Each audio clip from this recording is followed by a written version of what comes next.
Ever have one of those moments? Where the world seems to stop for a second.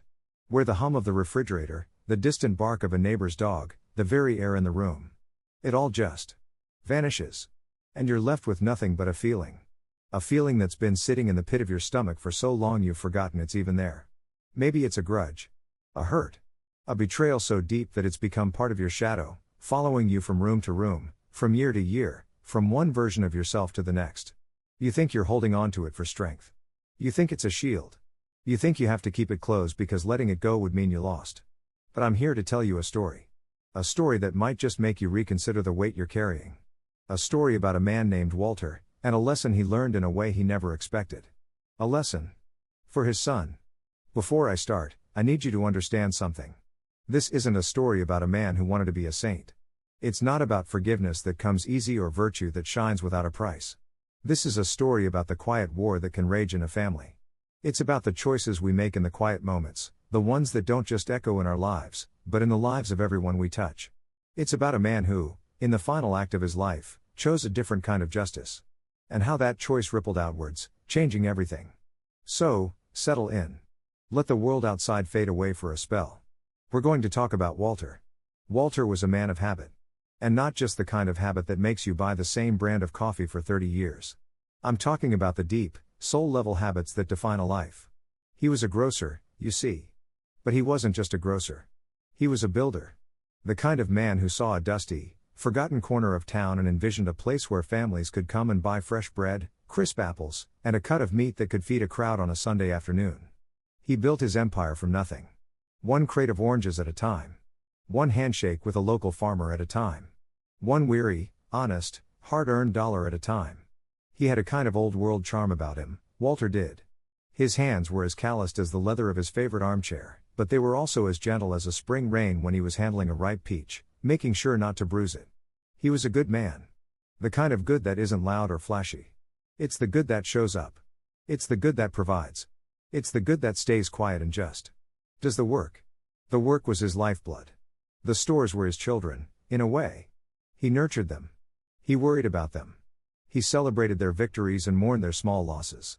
Every shelf, every display, every gleaming floor was a testament to his belief in hard work and honest dealing. And then, there was Derek. Now, I know what you might be thinking. You're thinking about a wayward son. A black sheep. A boy who went astray. And I suppose, in some ways, that's true. But it's more complicated than that. It always is, isn't it? Derek was Walter's only child, born late in Walter's life, after the untimely passing of his wife, Margaret. Margaret was the one thing that made the long days in the store worth it.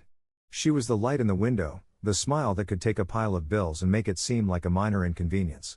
She was the soul of the family, and when she was taken, a part of Walter went with her. He was never quite the same. He closed off. He poured all the love he had left into his work and into the little boy he was left to raise. But Derek grew up in the shadow of two things, a legacy he didn't feel he could live up to, and an absence he couldn't understand. Margaret's death was a void in their lives. A silence that was never truly filled.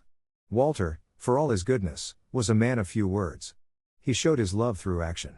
Through providing. Through making sure Derek had the best shoes, the best education, the best opportunities. But what he couldn't give him was the time. The conversation. The connection. He worked 16-hour days, leaving before dawn and coming home after dusk, exhausted. He'd ruffle Derek's hair, press a crumpled dollar bill into his hand for a soda, and then collapse into his armchair, his eyes already closing. Derek, in turn, felt that absence keenly. He was surrounded by the bounty of his father's success, a big house, new cars, the best schools, but he felt poverty of the spirit.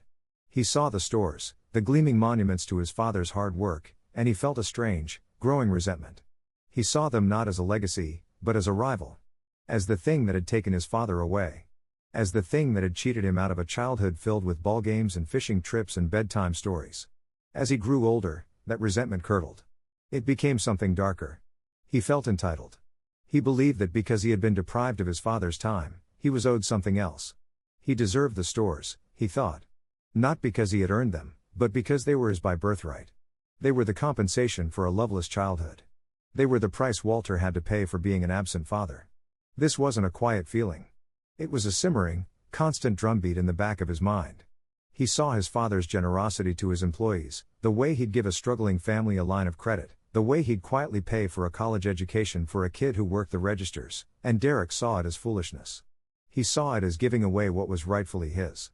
Derek's life, you see, was a series of small failures. He'd tried his hand at a few businesses of his own, always with a bright idea and no staying power.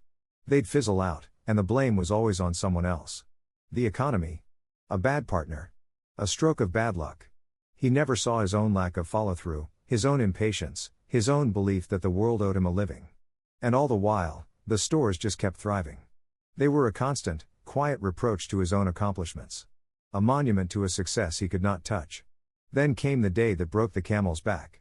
For Derek, anyway. It was a Tuesday, as I recall. A crisp, fall day with a sky as blue as a robin's egg. Walter, who was in his late 60s, had called Derek to the main office. He had a tired look about him, a weariness that went deeper than his years. He wanted to talk about succession.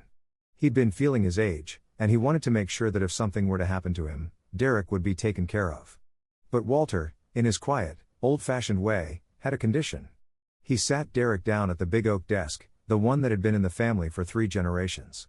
He poured them both a glass of iced tea, a little ritual he always did before a serious talk.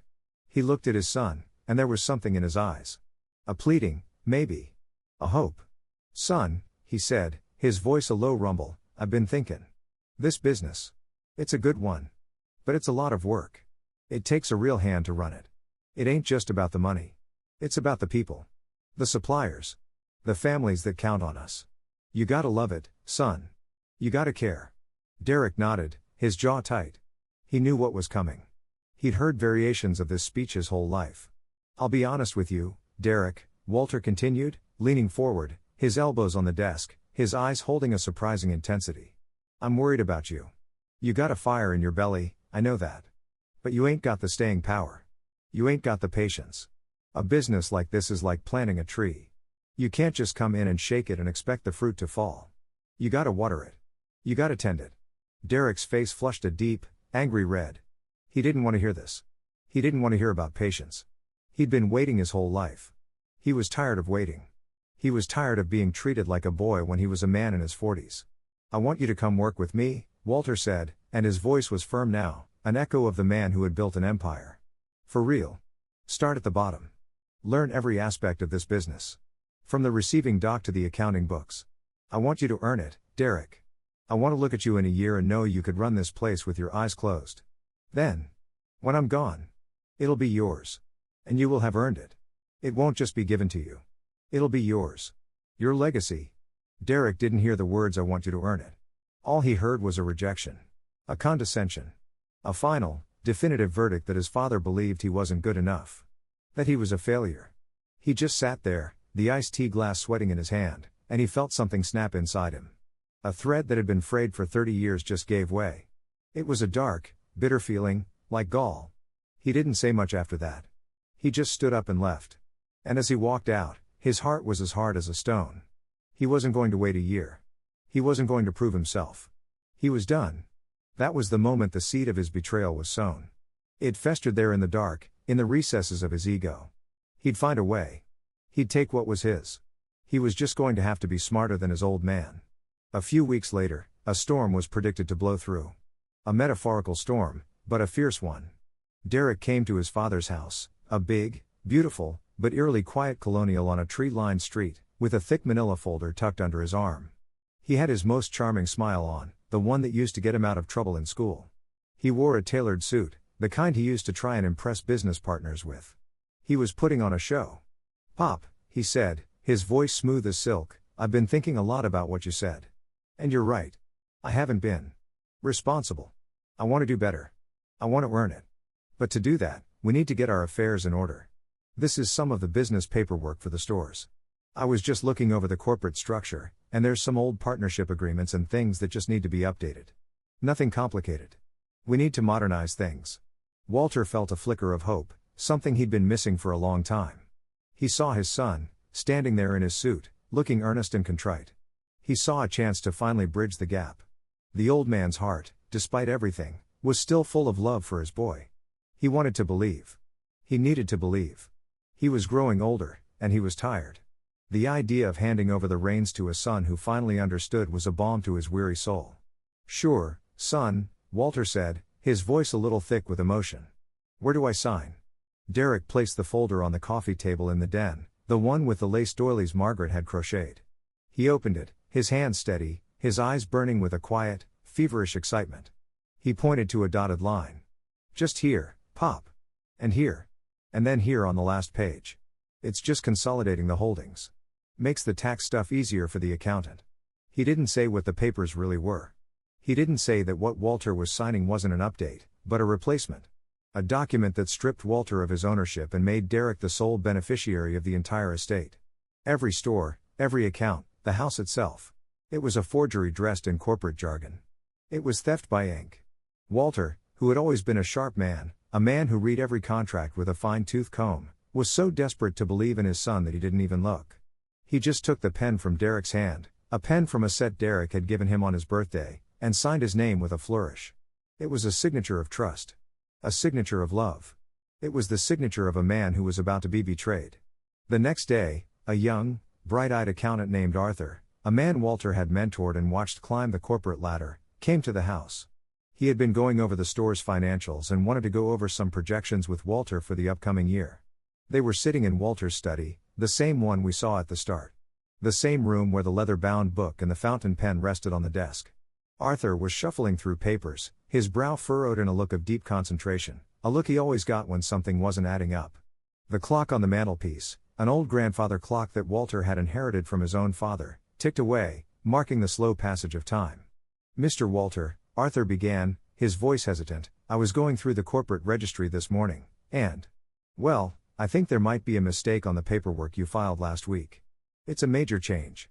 It looks like you transferred the full ownership of the grocery chain, all the equity, everything, to Derek." Walter looked up from his copy of the Wall Street Journal, his reading glasses perched on his nose. He was confused. "What are you talking about, Arthur?" "Those were just some updated partnership agreements. Modernization papers Derek wanted to file." Arthur shook his head slowly, a deep frown creasing his young face. "No, sir. This isn't an update. This is a deed. It's your will, effectively. It transfers everything to Derek. It negates any other arrangement you might have had. The partnership agreements are gone. This creates a new structure with Derek as the primary and controlling member." There was a long silence. The ticking of the grandfather clock seemed to get louder, marking the seconds that stretched into a painful eternity. Walter slowly took off his glasses, his hand trembling just a little. He looked at Arthur, and then down at the papers. He reached out and took the folder Arthur was holding. He scanned the pages, his eyes moving from line to line, his face growing paler with each passing second. He saw his own signature. He saw the language of the transfer. And then, with a sinking feeling in his gut, a feeling like falling, he saw the truth. He had been had. By his own son. The love in his heart, that desperate, clinging hope he had held onto for so long, didn't just fade, it was ripped out, like a weed torn from the soil. It was replaced by a cold, sharp ache. A pain so profound it felt like a physical blow. He didn't say a word for a long, long time. He just stared at the papers. What do you do in a moment like that? When you realize that the person you loved most in the world, the person you gave everything for, the child whose diapers you changed, whose first steps you cheered, whose fevered brow you soothed in the middle of the night. When that person looks you in the eye and, with a smile, steals your life's work. Walter's first instinct, a primal, human instinct, was to fight. To rage. To call the police, to have Derek arrested, to throw him out, to tear him apart with his words. He wanted to march into his son's apartment and shout, "You thief! You conniver! What kind of monster are you?" But Walter was an old man. And as he sat in his chair, the storm of anger and betrayal raging inside him, he did something extraordinary. He didn't yell. He didn't make a phone call. He didn't lash out. He just sat there. He was a master at the long game. He had built an empire by being patient, by thinking 10 moves ahead, by not reacting to the moment but to the future. He knew that if he confronted Derek in a fit of rage, the outcome would be a mess. It would be a family scandal that would get back to the employees, to the suppliers, to the town. It would destroy the image he had spent a lifetime building. More than that, he knew that yelling at Derek would prove nothing. It would just make Derek defensive, maybe even proud of what he'd done. He would have gotten a reaction out of the old man.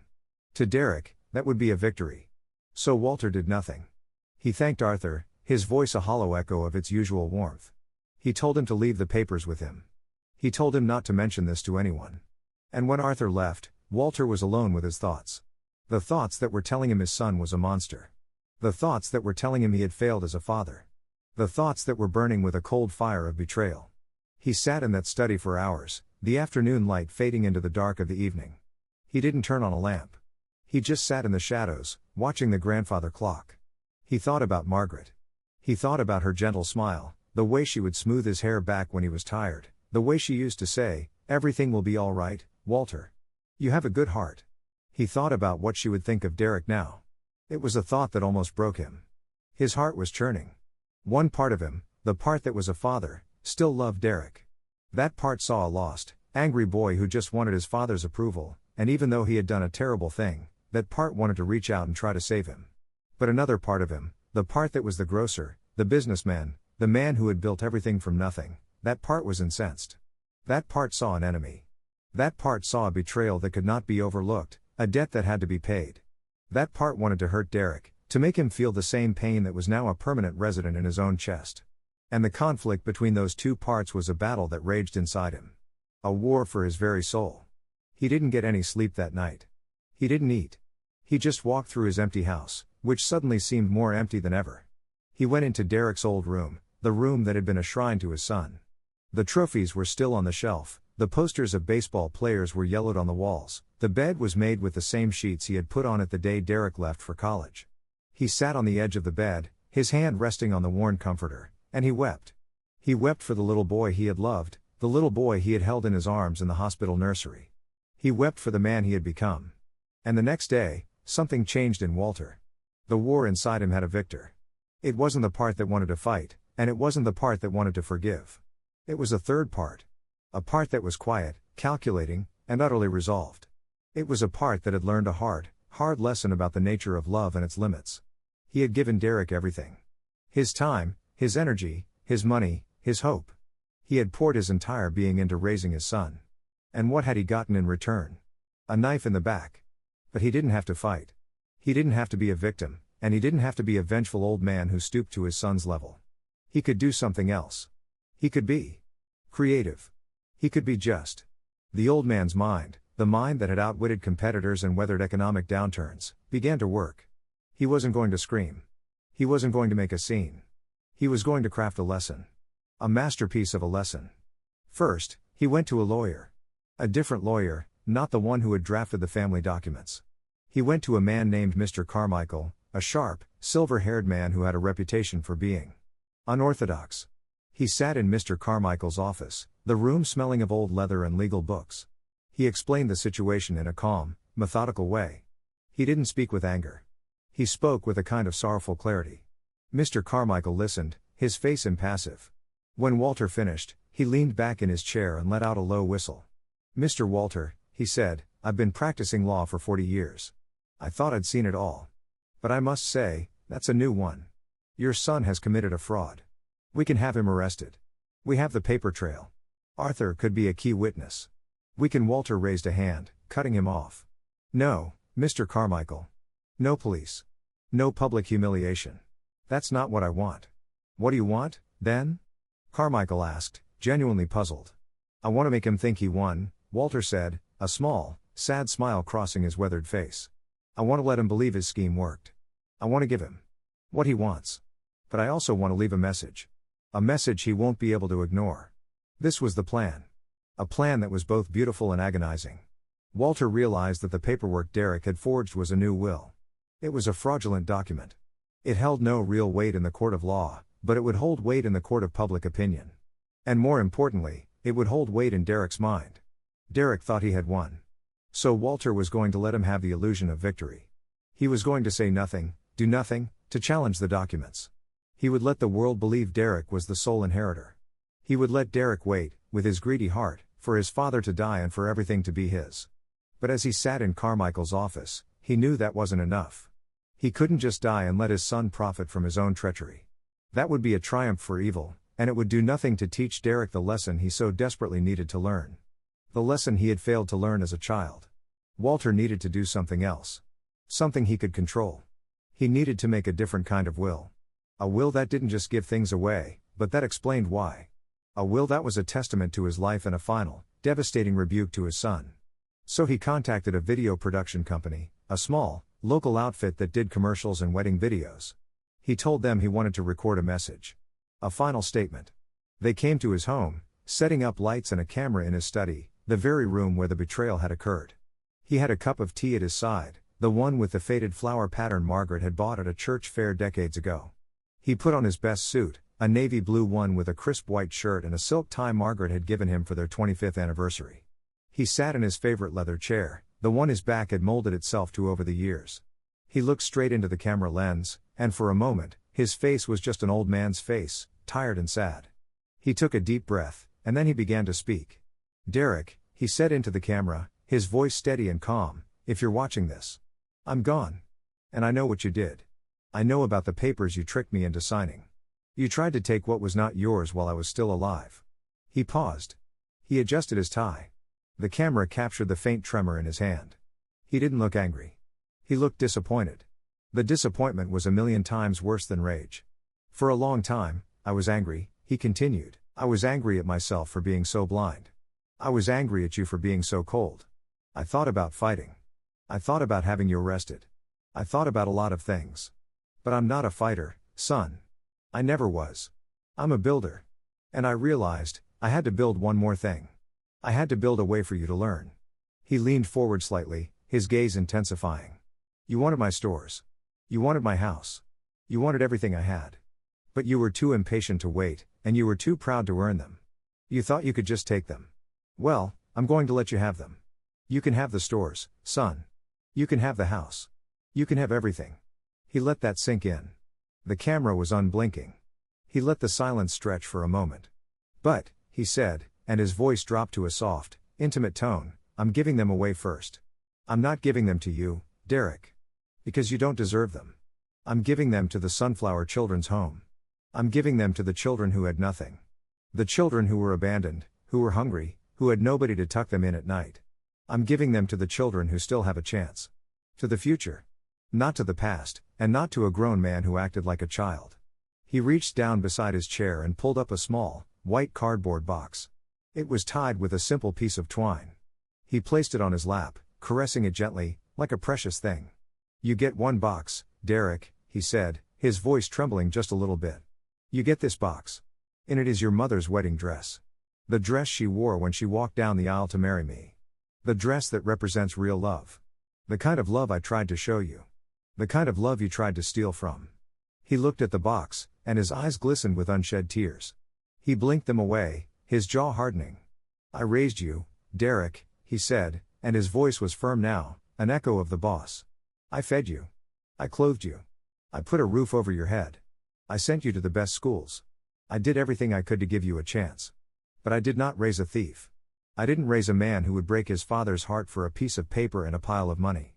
He leaned back in his chair, the effort of speaking seeming to drain him. He looked tired, more tired than any man should look.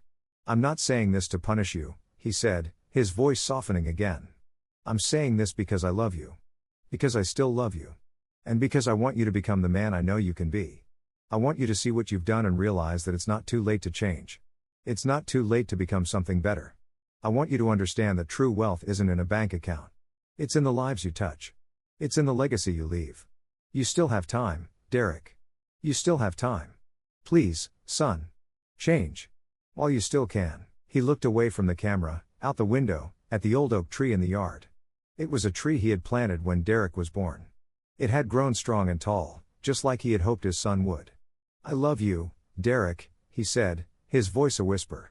"I always have. And I always will. I hope you find it in your heart to become the man I always knew you could be. Goodbye, son." He reached forward and pressed a button. The red recording light went out. The message was finished. That was Walter's last act of defiance. Not an act of revenge. It was an act of love. A desperate, painful, heartbreaking act of love that was designed to shatter his son's illusions. It was a bomb that would go off at the moment of his death, and it would leave Derek with nothing but the truth. The years passed. Walter, with the weight of his secret still heavy on his soul, continued to live his life. He went to work, but his passion for the business had faded. It was just a job now. He knew he was handing it over to the children's home, and that gave him a quiet satisfaction. He would picture the children in the shelter, the children who had nothing, being given a chance. The laughter of children he had never met was a balm to his wounded heart. He spent his evenings alone. He would sit in his study, the same study where he had recorded his message, and he would read. He read the classics, the books he had loved as a young man. He would walk through the grocery store at night, after the employees had gone home, and just look at the rows of cans and the bright produce. It was the life he had built, and he was at peace with his decision to let it go. He celebrated his last birthday alone. It was a quiet, gray Sunday. He woke up early, made himself a pot of coffee, and took a walk through the empty aisles of his main store. The light was still soft, coming in through the high windows. He walked to the back of the store, to the section that had always been his favorite, the bulk goods. The barrels of flour, the bins of sugar, the sacks of beans. It was the foundation of his business. The basics. The things people needed to survive. He stood there in the quiet, looking at the bins. He ran his hand along the smooth wood of the barrel. He thought about the first store he had opened, a tiny place with a dirt floor. He thought about the first customer he ever served, a tired-looking woman who had bought a loaf of bread. He thought about all the people who had depended on him over the years. And he felt a deep sense of peace. He wasn't leaving an inheritance to his son.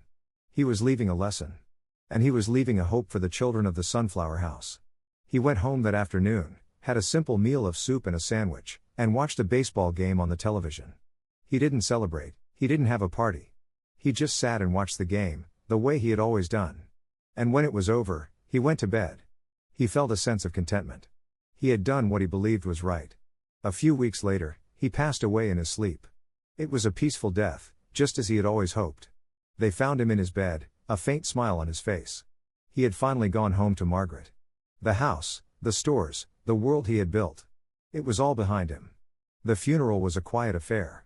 A few of his old friends from the grocery business came. His employees came, their faces etched with genuine grief. Arthur, the young accountant, was there, his eyes red from crying. Derek was there, of course. He sat in the front row, dressed in a somber black suit, his face a mask of what looked like grief. But inside, his heart was racing. The long wait was over. The moment he had been anticipating for years had finally arrived. He was about to inherit everything. The reading of the will was a formality. The lawyer, Mr. Carmichael, gathered everyone in the conference room of his office. It was a sterile room, filled with the smell of old paper and stale coffee. Derek sat at the head of the table, his posture stiff and expectant. He was already planning what he was going to do with the money. New cars. A vacation home. A boat. The world was his oyster. Mr. Carmichael cleared his throat and began to read. The language was legal and dry. It established Walter's estate. Then came the list of assets. The house. The stores. The accounts. The room was silent. Derek leaned forward, his knuckles white. Then, the lawyer's voice changed. It became a little tighter. And now, Mr. Carmichael said, there is a special provision. A video recording, left by the deceased, Mr. Walter, to be played in the presence of the beneficiaries. Derek's brow furrowed. A video recording? He hadn't known about this. He felt a prickle of unease crawl down his spine. Mr. Carmichael produced a tablet. He pressed play. The screen flickered to life. And there was Walter, sitting in his study. He looked tired, but his eyes were clear and sharp. He was looking directly at the camera. He was looking directly at his son. Derek. The voice from the speaker said, filling the room. Derek felt the air leave his lungs. A cold hand seemed to clutch his heart. He couldn't breathe. He could only watch as his father, from beyond the grave, began to speak. He heard the words. He heard the accusation, the disappointment, the love that he had betrayed. He heard the words, I'm giving it away while I'm alive. He heard the words, you get one box, your mother's wedding dress. He heard the words, I did not raise a thief. He watched the video, his face turning pale, his eyes wide with a mixture of shock, horror, and disbelief. The other people in the room were staring at him. Arthur was looking at him with a mixture of pity and disgust. The old employees who had come, people who had worked for Walter for 30 years, were looking at him with cold, hard eyes. They knew now. They knew what he had done. The video ended. The screen went black. The silence in the room was absolute, a heavy blanket of judgment. And then, the silence was broken. Derek slammed his fist on the table, making everyone jump. This is a fraud, he shouted, his voice cracking. This is a fabrication. He was an old man. He was losing his mind. "I'll contest this. I'll sue you all. I'll take this to the highest court in the land." Mr. Carmichael, his face impassive, simply folded his hands on the table. "You are welcome to try, Mr. Walter," he said, his voice calm and steady. "But I should warn you. Your father and I were very thorough. The video is date-stamped. We have corroborating witnesses. And Arthur, here, is prepared to testify about the forged documents you tricked your father into signing. The fraud you committed. The estate is going to the Sunflower Children's Home, just as your father wished." Derek's face contorted with rage. He looked like a trapped animal. He sputtered and stammered, looking for a way out, but there was none. His world was crumbling around him. The empire he had schemed for, the inheritance he had felt so entitled to, was gone. He had nothing. He was nothing. He was given one thing. The box. The white cardboard box with the twine. It was thrust into his hands as he was escorted out of the office, a pariah among the people who had loved and respected his father. He clutched it to his chest, his knuckles white, feeling the weight of its meaning. It felt like a stone. He fought the will, as he had promised. He hired a ruthless lawyer, an ambulance chaser with a reputation for dirty tricks. The case went to court. It was a media sensation in their small town. The story of the son who had betrayed his father was splashed across the local papers. The facts were undeniable. The forged documents were exposed. The video was played in open court. The judge, an elderly man with a kind face and a sharp mind, looked at Derek with barely concealed contempt. He lost. He lost everything. The house was sold. The stores were liquidated and the proceeds were handed over to the Sunflower Children's Home. Derek was left with nothing but his shame and the small white box. Years passed. Derek's life took a sour turn. He was a pariah in the business community. No one would hire him. No one would partner with him. His reputation was in tatters. He tried to start a few small businesses, but they all failed, each one a bitter reminder of his father's words about patience and earning. He had lost his home, his money, his father. He lived in a cramped, shabby apartment in a part of town he had never even visited before. He had a job, a low-paying one, managing a small convenience store. He was invisible to the world. And the white box. The box with his mother's dress. He never opened it. He couldn't. It sat in his closet, a constant, silent reproach. A reminder of what he had tried to steal. He would see it every time he opened the door. It was a physical manifestation of his sin. It weighed on him, a crushing weight that never lifted. He had no friends. He had no family. He had nothing but his shame. One day, he saw an article in the paper. A small piece, tucked away on the 5th page. It was about the Sunflower Children's Home. The shelter that had received his father's fortune. The article spoke of the beautiful new wing that had been added. The Walter T. Morrison Wing. It was a place for the children to play, a bright, sunny space filled with toys and books and laughter. The article was accompanied by a photograph of a new plaque that had been mounted on the wall. The plaque read, "In loving memory of Walter T. Morrison. A man who believed in second chances." Derek stared at the photograph. His father's name. Walter T. Morrison. A man who believed in second chances. He felt a pang of something. It wasn't jealousy. It wasn't anger. It was a deep, aching sadness. He hadn't been given a second chance. He had been given a lesson. He sat in his shabby apartment, staring at the article for hours. He thought about his father. He thought about the stores. He thought about the words in the video. "I want you to become the man I know you can be." He thought about his mother's wedding dress, sitting in the box in his closet, representing real love. He realized, with a start, that his father hadn't been trying to punish him. He had been trying to save him. He had tried to teach him the one lesson he had never learned, that true value isn't in the things you own, but in the person you are. The next day, he did something he hadn't done in a long time. He woke up early, before the sun, and he went to his closet. He took down the white cardboard box. He untied the twine, his fingers trembling. He opened the lid. Inside, nestled on a bed of tissue paper, was the most beautiful dress he had ever seen. It was a simple, elegant white gown. It smelled faintly of rosewater. He held it up to the light, and he could almost see his mother. He could almost hear her laugh. He could almost feel her love. Tears streamed down his face. For the first time in years, he wept. He wept for the father he had lost, for the mother he had never truly known, and for the man he had become. He wept because he finally understood. That was his turning point. It was not a loud, dramatic moment. It was a quiet, private baptism of grief and revelation. He carefully placed the dress back in the box and set it on his dresser, as a tribute. He knew he couldn't undo the past. He knew he couldn't bring his father back. But he could do one thing. He could try to honor his father's memory. He could try to become the man his father had always believed he could be. He could try to earn a second chance. He started small. He started by volunteering. He went to the Sunflower Children's Home. He was nervous. He felt like a fraud. He was the son who had tried to steal from them. He walked through the gates, past the sign that read "Welcome to the Sunflower Children's Home," and he saw the new wing. The Walter T. Morrison wing. He saw the plaque. He saw the children playing inside, their laughter echoing through the windows. He walked up to the front desk. The woman behind the counter, a kind-looking woman with a warm smile, looked up at him. "Can I help you?" she asked. "I'm here to volunteer," he said, his voice barely a whisper. "I'd like to help. I'd like to give something back." He was assigned to the library. He spent his hours reading books to children. He would sit in a cozy corner, a group of kids gathered around him, their eyes wide with wonder. He would read them stories about brave knights and clever animals. He would hear them laugh, and something inside him began to heal.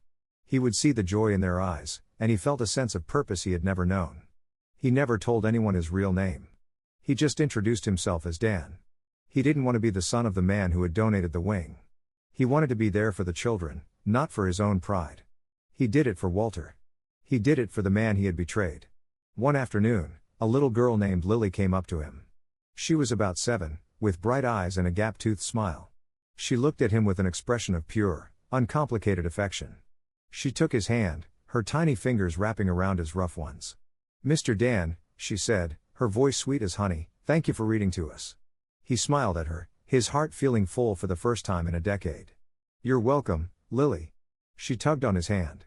"I know who you are," she said. His blood ran cold. His smile faltered. "What do you mean?" he asked, his voice tense. She nodded, her expression serious. "You're Walter's family. I saw the picture in the hall. You look like him. You have the same kind eyes." He felt his throat tighten. He didn't know what to say. He had come here to hide, to be anonymous, to be just another volunteer. He had never expected to be recognized. "She's right, you know," said a voice from behind him. He turned. It was the director of the shelter, a wise, older woman named Mrs. Albright. He knew the moment he saw her face that she knew exactly who he was. She had known all along. But she had never said a word. He stood there, frozen, waiting for the axe to fall. He was ready for the accusation. He was ready to be thrown out. He was ready for the shame to be piled on top of him once again. But Mrs. Albright just smiled. It was a gentle, knowing smile. The kind of smile Walter used to have. He finally understood, didn't he? She said softly, looking past him, out the window towards the wing that bore Walter's name. Derek didn't say anything. He just nodded, his eyes brimming with tears. He looked down at Lily, still holding his hand. He realized that his father's plan had worked. He had been broken, humbled, and ultimately, he had been remade. The lesson had been painful, but it had been necessary. He had learned that the only way to truly inherit the legacy his father had wanted for him wasn't to own the stores. It was to live the values the stores represented. Hard work. Patience. Giving back. Being a part of a community.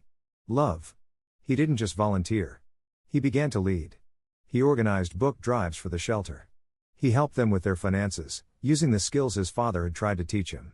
He became a pillar of that community, a quiet, unassuming presence. He never tried to rebuild his own fortune. He found a new kind of wealth in the smiles of the children. He never spoke of his past. He never tried to justify his actions. He just lived, day by day, trying to become the man his father had always known he could be. The man whose soul was not blackened by greed, but illuminated by service. His actions spoke louder than any words could. Years later, he passed away, a quiet and peaceful death, the same way his father had. At his funeral, there were no long lines of businessmen or high-powered lawyers. There was Mrs. Albright, who had given him a chance. There were the children of the Sunflower Home, now grown, who remembered Mr. Dan and the stories he read. There were the parents, who had found hope and healing within those walls. He had been an anonymous man to many of them, but to them, he had become a symbol of the second chance his father had always spoken of. He had become the man in the video. The one Walter had whispered to with his last breath, "Change, son. While you still can." And the thing was, he finally had. So, there it is. You see, sometimes the most powerful revenge is not destruction. It's not getting even in a way that leaves both parties broken. It's a quiet, deliberate act of love that forces the other person to look in the mirror. Walter didn't destroy his son. He gave him a gift. The gift of truth. The gift of consequence. The gift of a path back to himself. It was a hard love. The hardest kind. But it was real. It was honest. And in the end, it was the only thing that could save his son. Walter's hands were the hands that built a kingdom, but his heart was the heart that built a man. And Derek's story, born in shame, ended in quiet redemption. It's a reminder that the legacy we leave isn't in the property or the money, it's in the lives we change, the hearts we touch, and the lessons we teach. Walter taught his son a lesson about justice, and in the process, he taught him the true meaning of mercy. He showed him that even in the deepest betrayal, there is a seed of hope. A chance to be better. It's a lesson for all of us, I think. A lesson about the quiet power of a life lived with purpose and the undying hope that even the most lost of souls can find their way home. And there you have it, folks. A story. A long one, I know. But one I felt needed telling in its entirety. We dove deep into the heart of a man, through his choices, his pain, and his ultimate quest for a justice that wasn't about winning, but about healing. We saw a son who had to be broken before he could be rebuilt. I've done my best to follow the path you laid out for me. It's a story rooted in strength of character, in the idea of a journey that is both punishing and redemptive. It's for anyone who's ever felt betrayed, or who has ever done something they regret. It shows that sometimes the hardest lesson we can learn is that the peace we seek isn't found in getting even, but in letting go and in growing. And that it's never too late to start over, to become something better. This story is long because it needs time to breathe, to settle in your bones, just like a real, complicated life does. I hope it felt real. I hope you found yourself walking alongside Walter in his quiet grief, and then alongside Derek in his slow, painful climb back up. And more than that, I hope the ending brought you the same quiet sense of hope and completion that it brought to the characters themselves. It's a story about a lesson learned, and a life, at last, well lived. Thank you for listening.